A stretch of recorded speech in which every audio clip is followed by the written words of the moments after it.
Neil Druckman, the one and only, the man, the myth, the legend, the guy that a lot of people hate because he's not like them. Because he used to have long hair, now it's short. I think he looked way better with long hair. I mean, come on. Short hair, anybody can have short hair. He had long, fluming locks, and he cut it for the dad haircut. And it's just, as a dad, I'm telling you, bro, go back to the long hair. I'm working on growing my hair out. We'll see if I'm strong enough to maintain it and to persevere through the awkward phases.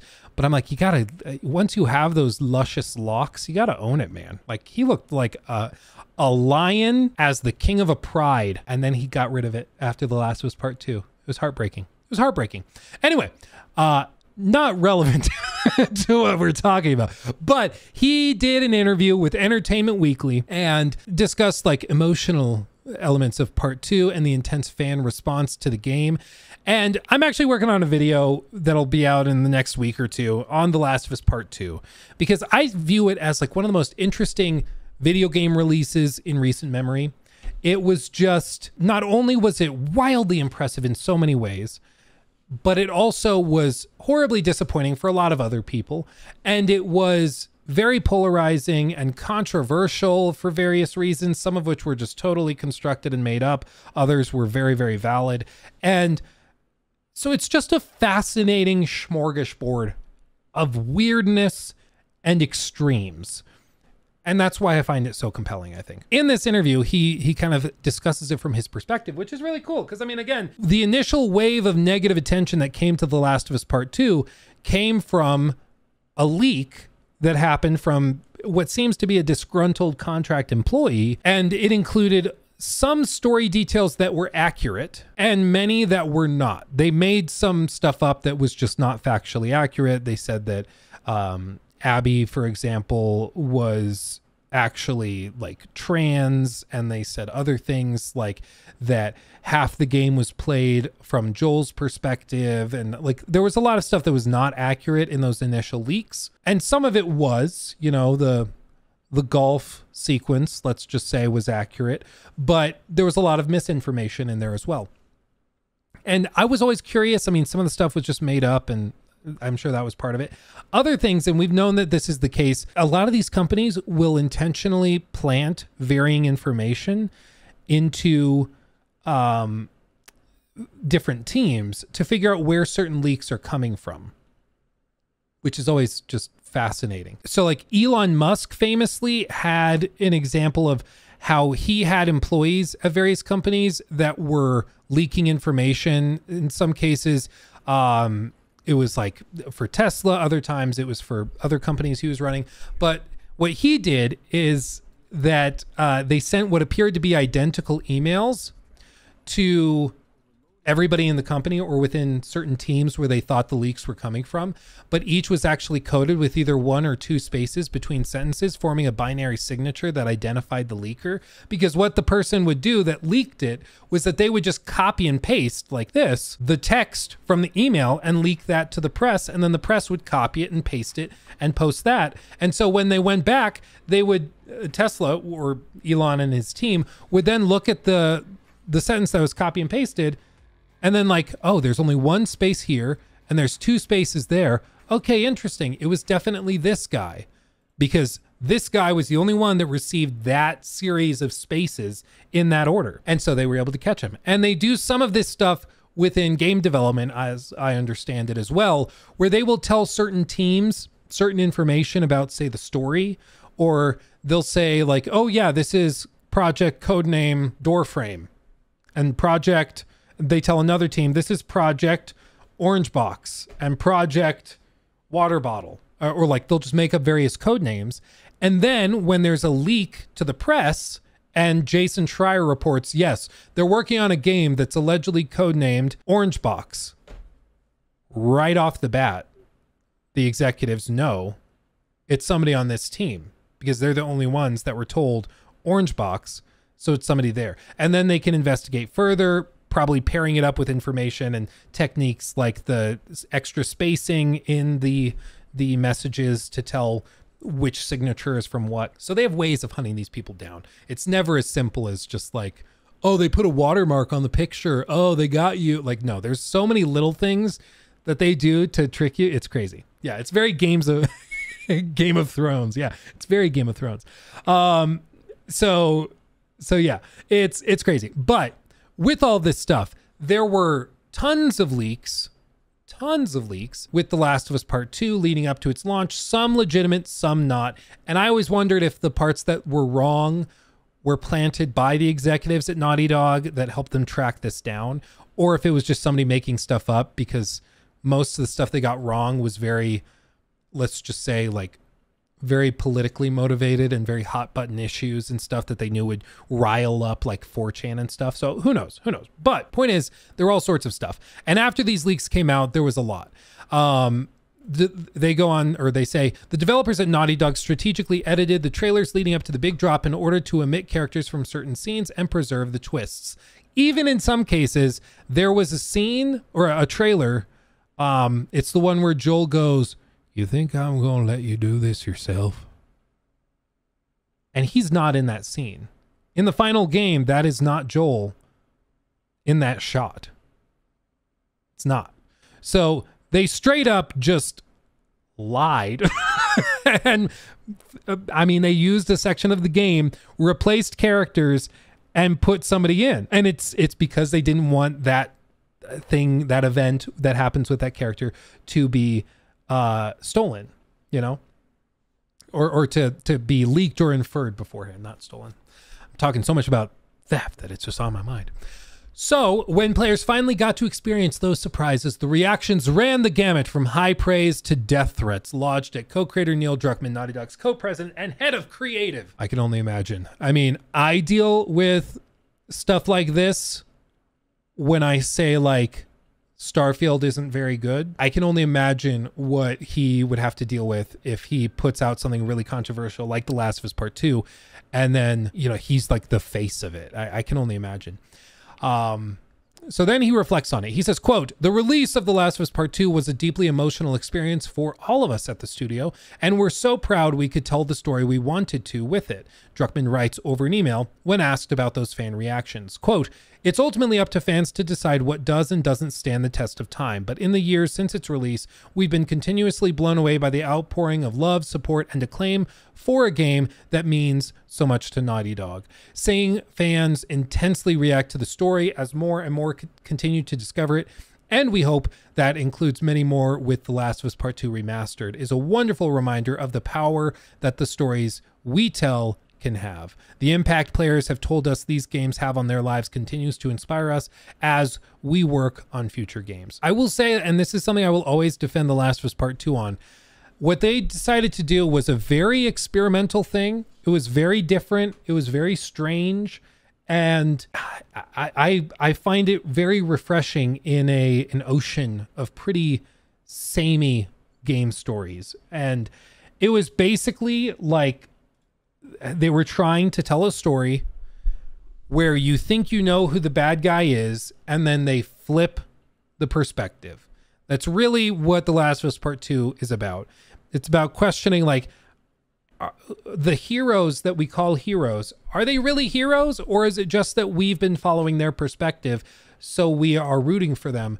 When in reality, if you look at it objectively, without any emotional attachment, they've done horrible things, and maybe they're not the heroes. Maybe the people that we assign the tag of villain are actually the heroes in the broader story, but it's just because of our perspective that we attribute the title of hero to these characters. And the best example is just that Joel literally, single-handedly, potentially damned mankind in that universe by choosing to take Ellie and rob her of the choice to sacrifice herself for the sake of a potential vaccine to save humanity. He robbed her of that choice, and in turn robbed humanity of a potential vaccine to fight this virus that had basically ended civilization. That's on him. If the perspective were changed, which is what the latter half of The Last of Us Part 2 does, you view Joel as like this maniac who killed dozens and dozens, if not hundreds of people, all to save this daughter, basically, is who she was to him, but in turn damning humanity, basically. And so they view him as the villain, maybe a motivated villain with like good intentions of saving his daughter, character, but still pretty horrible guy, right? Now, I think there's a lot of problems with how the story is told. And this is something I've discussed in like the critiques and stuff and commentary videos I've done on The Last of Us, where like the biggest problem, and to be clear, this is not just me, the Fireflies are not like a very capable group. If you play the first game, the show does it a little bit better, but like you're talking about a ragtag group of rebels that are in a position of being very much underdogs. They are not in a position of power. And they are being entrusted with like the potential cure to the virus, but they also have to kill her to extract whatever has allowed her to be immune to the cordyceps fungus. So potentially, like if they don't really know what they're doing, they just blew their one chance at a vaccine. So it's reasonable perhaps for Joel to not trust them. I would say like the writers clearly wanted to imply that like if they did the surgery and killed Ellie, they could have made the vaccine and it was pretty locked and loaded that this would happen.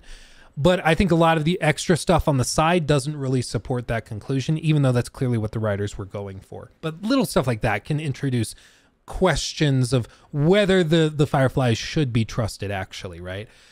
But still, it's very, it's a compelling concept for me at least, and for a lot of other players I think as well, to hear or to see a different perspective and realize that maybe our heroes are actually the villains and it's just our perspective that puts them in that position, right? But that doesn't necessarily mean that makes for the best video game. Okay, like, and this is the thing, and it also does not mean that the fans will be that in love with the idea. The negative reaction to what happens in The Last of Us Part 2 is a testament to how well the first game worked in making you fall in love with Joel and Ellie as like a team.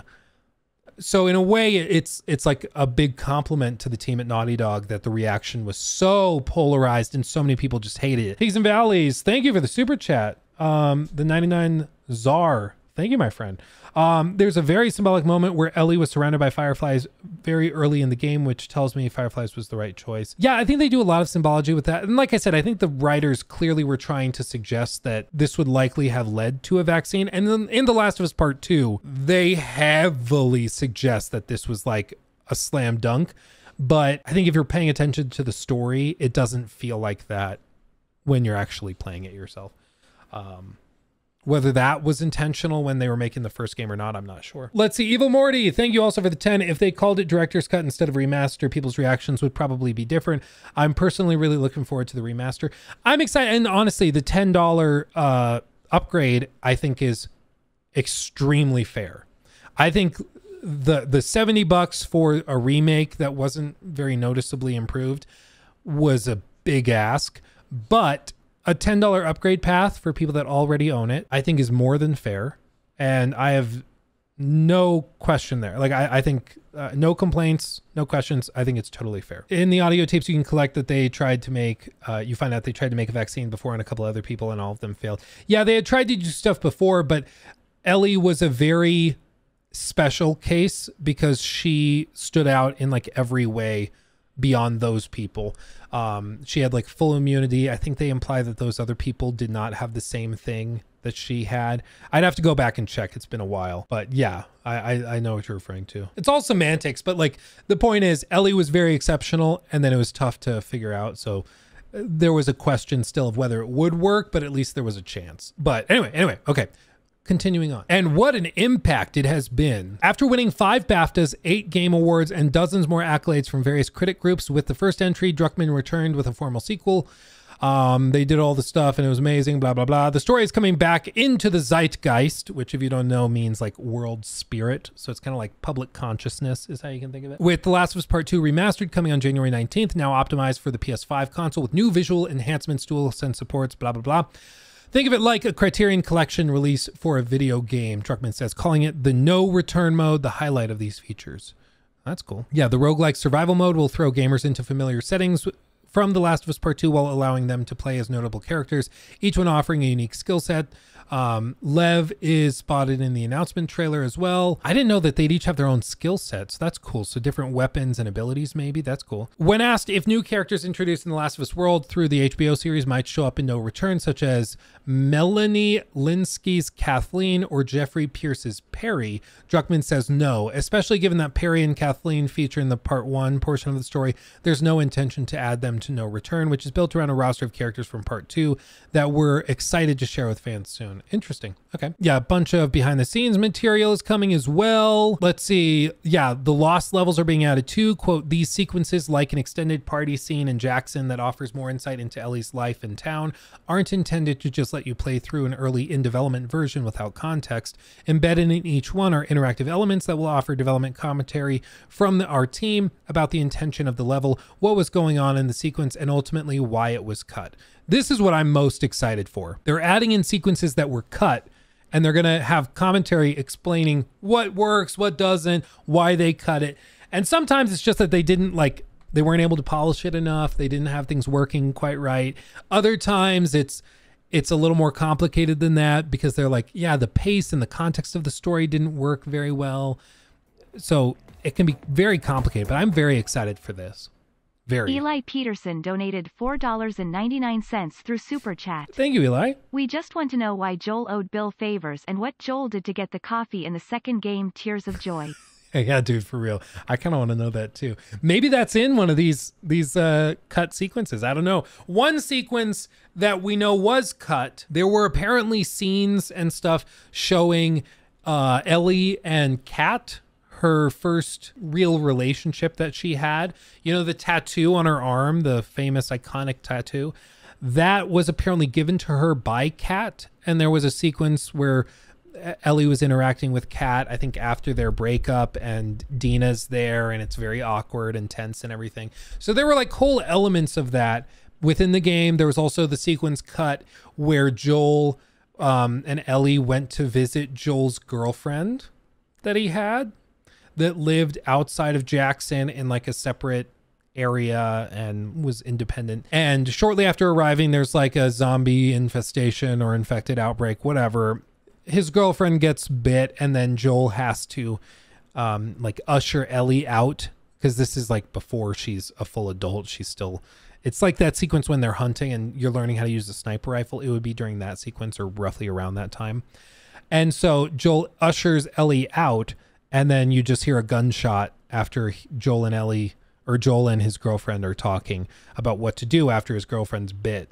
And so you don't know if Joel shot her to prevent her from turning, if she asked him to, or if she did it herself and he had to like be there with her at that time. You don't know, but all of that stuff was cut because in the case of Joel and his girlfriend, they felt that it kind of removed the focus from where they were in the story at that point. They couldn't find a time to cut to that sequence without it feeling like a diversion of attention. Like, it's Ellie's story in part 2. It's not Joel's story. And that felt like an addition that would only make sense if Joel was the protagonist. So even though it was really useful for the team and for world building and increasing the understanding of the story, they just decided to cut it because it was too much of a diversion. God forbid Joel has humanity. Well, I mean, just think about it. It's like, you know, if you're playing any very lean, linear narrative game, and then there's a big diversion for like half an hour with a character that's not relevant to the current point in the story, it kills the pace. It doesn't work well. And that's one thing Naughty Dog typically is pretty good at, is that pacing of the story. It's why when they have some slip-ups with pacing, that things really get weird with their games. Like Uncharted 4, the last act is really weirdly long, and like the last quarter of the game where you're just swinging through waves and waves of Rafe's men, just massacring them. It's really odd because the story is on a really healthy pace for a while, and then it just hits this wall with just combat encounters for an hour. So normally they're really good at it. And in the Last of Us games, they are really good at it. The Last of Us Part 2 struggles a little bit with it, and I think this would have only made it worse, which is why they cut it. But let's see. A lot of stuff was cut, just like Factions 2. Gameplay of Factions was a part of the original The Last of Us Part 2 leaks. Yeah, I mean, stuff was cut, moved around, shifted. And the thing I've heard from every game developer I've ever spoken to is that the stuff you see at the end of the development process in the final game is probably only like 30%, 25-30% of what was actually built and come up with for the game. Most of the stuff that's created during the process of game development ends up changing fundamentally to the point where it doesn't even look similar, or just being outright cut because it's not working for various reasons. It happens a lot. Yeah, in terms of other Last of Us games, Druckman says he has quote unquote no update regarding the shelved multiplayer game previously reported. What about the long-rumored Last of Us Part 3? Quote, The Last of Us is obviously a world I love deeply and know our studio and fans do as well, but I have no comment at this time as the series is future beyond our focus on The Last of Us Part 2 Remastered. However, he does confirm, quote, we have other projects in the works at Naughty Dog. And of course, season 2 of HBO's Last of Us adaptation, which will adapt the events of Part 2. Druckman insists the development of Part 2 Remastered and season 2 of the show is just serendipitous. Quote, I remember going into the studio to record commentary tracks for a handful of cinematics, then in the afternoon meeting with Craig to break season 2's story, which was often based on the same sequences and moments. He recalls, so the process of working on the remaster happened to double as research refresher for me on the intricacies of the story, along with why we made certain decisions, which is super cool. The Emmy-nominated TV drama is prepping to start filming early next year as part of a planned 2025 premiere. Apparently this has mostly been delayed because Pedro Pascal's schedule is just built out. Like they've really struggled to figure out when to start filming because his schedule is so busy, which is funny. So that means that a new audience will get to experience the twists and turns of The Last of Us Part 2 in a different way entirely. Hopefully they'll be less intense than the gamers were. Yeah, we'll see. I think they will be. I think the TV audience and the HBO audience is much more forgiving than the gamers will be. While Druckman can't confirm whether or not some of those twists will be directly adapted for season 2 and beyond, he says, quote, I tend to focus on what we can control. Is the storytelling up to our standards versus things we can't control, which is the audience's reaction. With the show's popularity, I'm sure we'll get the gamut of emotional responses. It'll be fun seeing people's response to this story, either for the first time or for the second time in another medium. Yeah, I'm very excited to see how they do it. I'm mostly interested in how they handle like flashbacks, because you better believe they're not just using Pedro for one episode and that's it. I think that they're going to have a lot more flashbacks than even in the game, and I'm very interested in seeing how those work. It's going to be very compelling. I'm excited. All of this to say, I mean, again, like we said at the top, I think Neil Druckmann just is not saying if he can help it. He just will not talk about a potential piece of information if he can help it. Which again, I understand it. I wouldn't want to be the one to leak information that you're not supposed to. An iconic NZ, thank you for another 10. Thank you, my friend. Truth be told, I feel like that's a common weakness of linear games. Don't get me wrong, the stories will be more impactful, but this inherently risks alienating the player via gameplay vis-a-vis The Last of Us Part 2. Yeah, I mean, it is a balancing act, and it is not easy. I mean, obviously, that's why a lot of companies try this and fail. Interactivity can elevate a story and make it more impactful, more memorable, and even more difficult to engage with sometimes, because at least if it's a cutscene, you just kind of sit there and take it. When they make you participate, it's another level of immersion because you're the one that's actually doing it. And it's one of the powers of games as a narrative medium. And it can also be a weakness because sometimes players just will not connect with it. Like they'll refuse to engage with it if it's something they don't want to do, or in the case of, there's The Last of Us Part 2 is another great example. I won't be too specific, but like there's a sequence at the end of the game where the player is tasked with doing something they really probably don't want to do, especially if the last 15 hours of gameplay has not convinced them that this is all a matter of perspective and maybe the good guys are not the good guys, right? Some people just refused to finish the game once they got to that point. They just refused to continue playing because they didn't want to be forced to do that. And that in some ways you could say is like, oh, it's a meta play on the player doesn't want to participate in the evil. And so it's actually the story working really well. It's not actually a problem. So you shouldn't be upset about that. It's actually the game working properly that they don't want to do it. I would say it's still a problem because, like, it's a video game. You should want your players to finish the video game, but still, you know, it's very interesting. He took my thing.